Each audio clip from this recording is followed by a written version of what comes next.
Minato Namikaze? Yeah, He's I the heard he's some youngest kind of graduate genius. ever from the academy. But isn't that kind of weird, He's the though? Namikaze's boy. Maybe he'll even become the Hokage someday. Hey, Minato. You there? Huh?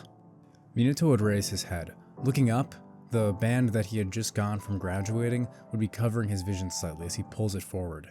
His golden and blonde hair having just now creased the top of his headband, he quickly readjusts it as he looks up, seeing who was calling for him. Oh, it's Teuchi. Teuchi, much like Minato, came from a family of, well, nobodies. The two of them had actually graduated the academy, with Teuchi being around 2 years older than he was. Teuchi's family ran a small ramen cart within the Leaf Village, going from place to place. It was called Ichiraku? He'd sometimes gone by there. Only when he had a little bit of cash, though. See, Minato ever barely saw his parents, with his mother and father being a part of the Namikaze family. They were known as jobbers, shinobi who weren't strong enough or capable enough to do most jobs, so they were just given tasks like being messenger ninja. So essentially, they worked for the Hokage's office, going from village to village or toward the daimyos. But because of their traveling lifestyle, Minato basically never saw his messenger parents. Hey, Teuchi! Minato! What? Huh? Minato would once again be snapped out of his thoughts as Teuchi and him would look towards their third and final missing teammate, Makoto. She's from the Uchiha clan. Minato would laugh as he had cursed his luck when Makoto had been placed on his team instead of Kushina. In fact, Fugaku even started an argument with him about it. Fugaku, who was likewise a few years older than Minato, having told him to back off and not talk to her, with him blushing as he looked away, saying that he was going to ask Makoto out someday. Minato would laugh, saying he wasn't interested in her regardless. It caused a whole other argument. Lastly, they were just waiting for their sensei to show up. Minato would yawn as he throws a kunai up into the air before flicking it around his finger. As suddenly the door to the classroom would open, but instead of the sensei that Minato was expecting, he would hear, "Grit." The small toad, maybe up to Minato's knee. Wait a minute, that's not small. Minato would stand up, putting his hands down the desk as he looks forward, kind of shocked, his mouth hanging open, as the toad would be carrying a note in its mouth. Makoto would be the first one to walk up and grab the note from the toad. While her eyes perused the page that apparently their sensei had sent to them, Makoto's eyebrows would furrow as she throws the paper over to Teuchi and Minato. Minato would look down at the paper where it would simply say, "busy," and a period. Minato would laugh, with Teuchi saying, "Hey, this isn't funny," while Makoto would be irritated, screaming and saying that their sensei is a total deadbeat. Meanwhile, across the village, we would hear screams as Jiraiya had finished his work, hoping that his message had been delivered to his new students. To escape the to not be slaughtered by Tsunade, he would use the reverse summoning jutsu, praying that his toad that he had summoned would survive. As he reverse summons, as we hear a squelching sound after he's used the technique. Meanwhile, Minato would be watching, his mouth hanging open. This stranger with white long hair would appear out of the smoke, saying, "It was all a test, and you've all passed. It's me, Jiraiya, the Mount Miyaboku Great Sage and Legendary Sannin."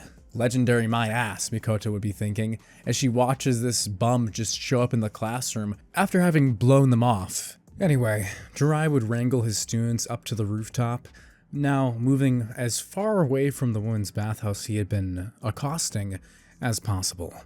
Jiraiya would cough, clearing his throat. "Alright, everybody. What's all your names again?" The three would introduce themselves, with Jiraiya asking if they have any goals, interests, talents, hobbies, if they had an attractive older sister, all the common things that he would ask. It's at this point we get a little introspective from Minato, with him remembering last year, before he graduated the academy, when he had saved Kushina. Kushina had just moved to the village, with the Uzumaki clan, who had formerly been an ally of the Shinobi of Konoha, having been completely dissolved after the attack. No one even really knows what happened to the Uzumaki clan. Whirlpool, the place where the Uzumaki village had been completely destroyed, with only ruins left behind. While there was some speculation going around the village that it had been a united front of the other shinobi villages, Minato had other ideas, wondering if there would be a clan who feared the sealing powers of the Uzumaki. After Kushina had moved to the village and he had saved her from that attack by the village hidden in the clouds, the two of them had gotten a lot closer, with them becoming friends in the academy. Even if Kushina would get a little aggressive sometimes, Minato really did admire her, and her hope in becoming the Hokage. Minato would look up to Jiraiya, meeting his eyes, as he then proudly proclaims that it's his plan to become the next Hokage. "I'll be the one to succeed the third Hokage."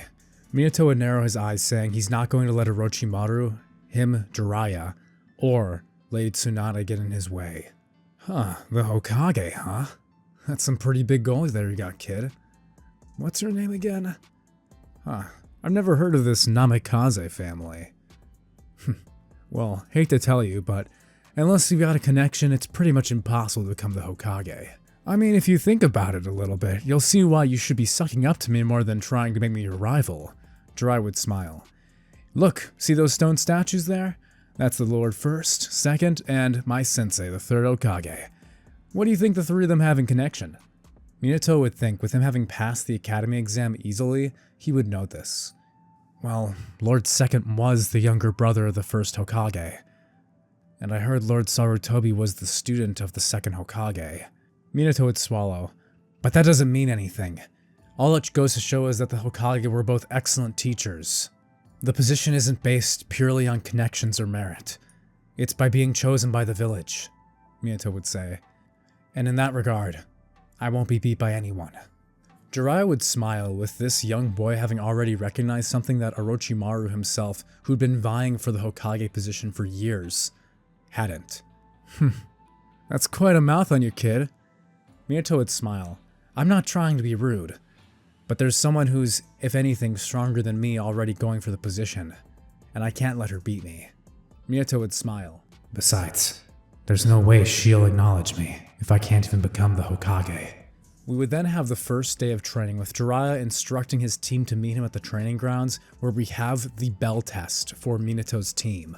Teuchi would have shown up to the field already eating ramen, with Jiraiya scolding him, saying that he had instructed them not to eat any breakfast. Minato, who had forgotten that he had said this, had also eaten earlier, but he would try not to say anything, letting Teuchi take the heat for it. Makoto would be holding her stomach, with her having been the only one to actually follow the instructions. Jiraiya would start the countdown immediately. As the team gets ready for a position, as soon as he counts 1, Minato would vanish, leaping into the tree line as he begins to analyze Jiraiya's movements.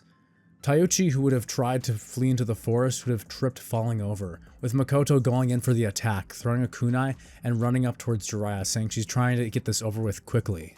Minato, watching the fight, would decide he needs to help his teammates out, quickly using a clone jutsu and making it run over towards Teuchi to block Jiraiya's sight. Teuchi would flee into the bush as he then pulls out a smoke bomb, throwing it towards Makoto and Jiraiya. At that very moment, Minato would run out from the tree line, grabbing Makoto and scooping her up before running off after Teuchi, the three of them having all successfully escaped a direct line of sight. Jiraiya would laugh, saying, "Now this is getting interesting." Minato would begin to come up with a strategy, including both of his partners, as he asks them if there's anything that they feel strongly capable in. Minato would look up, saying that he's capable in speed and he's decent in close combat, but there's no way he's going to be able to match Jiraiya. Makoto would close her eyes before opening them, revealing a 1 Tomoe Sharingan in each, saying that she's capable of copying some jutsu, although if there's anything too complicated, she won't be able to follow it. Teuchi, meanwhile, would pull out a scroll, revealing 2 large cooking knives.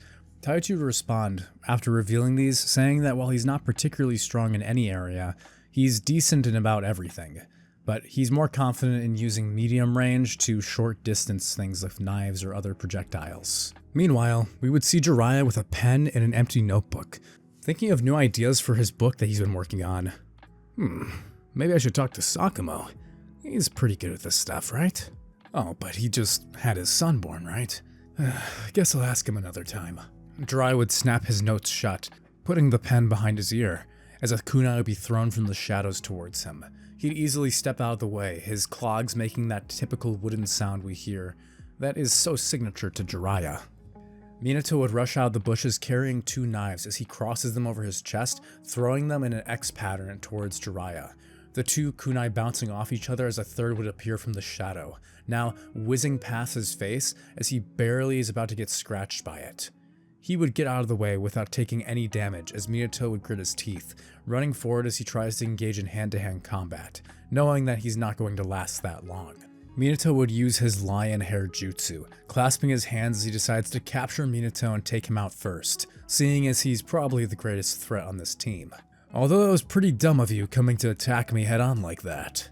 As his hair would touch him, Minato's clone would suddenly disperse as lightning would burst forth from its body, Minato having used a lightning-style clone. A change in chakra nature, huh? Impressive for a genin. The electricity would flow up Jiraiya's hair, electrocuting him for a mere moment. At that exact time, we would see two large knives thrown out of the bushes, with Makoto chasing behind, jumping and grabbing onto Jiraiya, essentially straddling him from the back. Jiraiya would laugh, saying normally he'd enjoy this kind of situation, which would cause her to feel even more grossed out, when suddenly she would transform, revealing that it was actually Teuchi. Jiraiya would be caught so off guard from this transformation jutsu that would give Minato just enough time to grab one of the bells, sliding under as he is only able to grab one of them, his fingers gripping the cool metal surface and pulling. But as the second bell is about to come free, Jiraiya would push his hand down, smacking Minato's hand away as he would use a jutsu, transforming into a wooden block, as he would fall out of the grip of Teuchi. Meanwhile, Makoto would be watching from a distance, having seen everything using her Sharingan. Jiraiya would be impressed, seeing as Minato was able to get one of the bells while he was fully observant of them. That's pretty impressive speed there. Jiraiya would end the test saying that that's enough, with him not really wanting to engage with Minato any further, realizing that this kid must be some sort of prodigy. After which, the next couple years, Jiraiya would be continuously training Minato, Teuchi, and Makoto, with all three of them now age 17 having become now Chunin, with Minato even becoming an elite Jonin and having offers from the Anbu, from Danzo.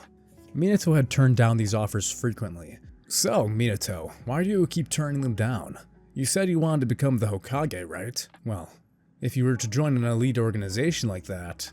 Minato would look up, now interrupting his Sage Mode training, with him and Jiraiya having been at Mount Miyaboku for approximately 2 months. Master Jiraiya, have you seen what's going on in the world? There's been so much pressure from the Stone Village recently. I already know what's going to be coming. Oh? You know what's coming, huh? Minato's eyes would narrow. The Third Great Shinobi War. You fought in the second one, didn't you, Master Jiraiya? Jiraiya would nod, recounting his encounter with Hanzo the Salamander, a wielder of the tailed beast, just like his little girlfriend Kushina. Minato would blush, saying, "She's not my..." Yes, I know Kushina has the 9 tails, but that's all the more reason for me to be out here on the front lines. Minato would look down at his hands, his semi-imperfect Sage Mode dissipating, as he turns to Jiraiya. If I really am this child of prophecy you've been talking about all this time, it only makes sense that I should be out there saving people. Or, well, taking out the competition at least. Jiraiya would turn, making eye contact with his student.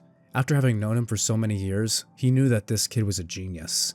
If anyone would be the one to change this world, it was him. Minato would continue. I need to be fast enough to reach her. Jiraiya would put his hand on his chin. Hey, Minato, let's take a pause on your Sage Mode training for now. There's something else I want to try teaching you. Although it's not quite as awesome as Sage Mode, there's a jutsu that I think would be right up your alley. Jiraiya would reverse summon with Minato, returning to the Leaf Village. It had become more active in recent years, and Minato was one of the most popular Jonin of his class, with everyone in the village waving, saying, "Look, it's Minato! Hey, Minato's back!" Minato would wave awkwardly to the younger Kunoichi, as Jiraiya would be clearly jealous, with him saying he's popular. Minato would shiver, saying, "Please don't let Kushina ever hear you say that." Jiraiya would laugh, patting Minato on the back as they head to the Third Hokage's office. Sarutobi would have brown hair, with gray starting to come in. Jiraiya would laugh, saying, "Hey there, sensei. Looks like you're becoming an old man, huh?" I don't want to hear a man with white hair at your age telling me how old I look. Minato would laugh, seeing the two bantering together, as Jiraiya would finally get to the point, asking Sarutobi if he could borrow the Forbidden Scroll. The Third Hokage's eyes would narrow, asking what he could need that old thing for. Jiraiya would put his hand on Minato's back, explaining that he thinks there's a jutsu in there that would be perfect for Minato, saying it would be the exact weapon he needs in his arsenal to make him truly formidable. Hiruzen would scoff, saying that everything in that scroll is beyond human comprehension. My master was many things, but a realist he was not. Lord Tobirama, the second Hokage, all of those jutsu he created.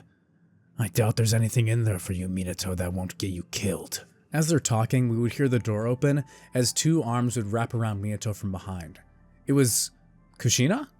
Kushina would pop her head out saying, "Hey, why didn't you let me know you were coming back?" With her having told Minato to let her know whenever he returned from Sage Mode training, having been going back and forth between Mount Miyaboku for around 5 months now. Minato would chuckle, saying he hadn't been planning on coming back so quickly, but Master Jiraiya said there was something he needed to grab before returning. Kushina would smirk, saying something more important than me, huh? Minato would quickly stop himself, saying, "No, that's not the case at all. Jiraiya would save him, telling Kushina he had actually been planning to look for her after recovering the scroll, saying her expert in knowledge in sealing jutsu would be perfect in helping Minato learn this ability. After Minato had rescued Kushina when they were younger, she had always admired him, and had been helping him with his training to help him become the Hokage. Of course, back at that time, Minato thought of it as her way of trying to even up her rival. You see, Minato at the time was still astounded that she had actually fallen in love with him after that encounter, only truly believing it years later when she and him had finally gone together. Regardless, upon retrieving the scroll and bringing it to Jiraiya, another messenger ninja would appear. Minato's father. He'd come in crying, holding tears as blood would cover him, Minato having not seen him in almost 2 years. Dad? What's going on? Kushina would be covering her mouth, looking and seeing the blood on him, as he'd have no time to explain. Minato's father, heavily poisoned and on the brink of death, would hold out the scroll to the third Hokage. It was the stone. They and Kumagakure. They're working together. It looks like the third war is about to begin. And with that, the third Great Shinobi War would be announced. Months later, Jiraiya would send Minato to the battlefield. Konoha was not in a good spot, having been teamed up on by other villages for their renown and for their strength. The remaining 40 shinobi who were on the battlefield had been now locked into a corner, praying desperately for anyone to come save them, for one of the Sannin or maybe the Hokage to arrive. But the Kage stayed far behind their fences. For if a Kage of any nation were to die, there's no telling what would happen to their nation. But no Sannin would come to their prayers. Instead, at the battlefield, we would see as a blonde man would appear, as if though he had been turned out of the smoke. The enemy shinobi would laugh, saying, "What is one Jonin going to do?" However, the man saying that would not be laughing, as a blade would be stabbed through his cheek into the other side of his face. Minato would pull, ripping through his flesh as he moves on to the next, and the next, and the next. The shinobi of the Leaf Village would be watching, in awe as this bolt of lightning. As if though a light of death had descended on the enemy ninja, he would rip through their forces faster than they could perceive, killing over 300 stone and Kumagakure shinobi in a single penetrative strike. Before the enemy could even realize what was happening, they begin screaming to retreat, as this yellow flash had appeared. After the massacre, they would look to the one who had killed their kin, asking who the hell could have done this. His eyes, blue and icy, would turn upon them as he says, "It's Minato Namikaze." They'd report this back to their higher-ups. The third Raikage, pronouncing to his forces if they were to come across this golden shinobi, this yellow flash, Minato Namikaze, they are to flee on sight, not to engage this dangerous opponent. This yellow flash. And with that, we have a wrap on the first episode of the Shinobi Files, a short mini-series of these one-shot what-ifs I'm planning to do. I hope you guys enjoyed it. I really had a lot of fun doing some character building and a little bit of, prophesizing of how Minato's origins could have been. Some of this is pulled from fan fictions I've read, some of it just from my own mind, but I really appreciated it, and if you liked the story, make sure, hit the like button, comment down below what you thought, and subscribe. If you have a shinobi from Naruto's world who you would like a little expansionist fanfiction built on, feel free to let me know. The next one I'm planning to do for this series is The Rise of the White Fang, coming with Sakumo, Kakashi's father. But if you guys have other ideas or any cool stories you'd like me to work on, this is more of a fanfiction, less of a what if, but I really enjoyed writing it. It was definitely a fun exercise, so Let me know if you'd like more of this in the future, and I'll catch you guys later.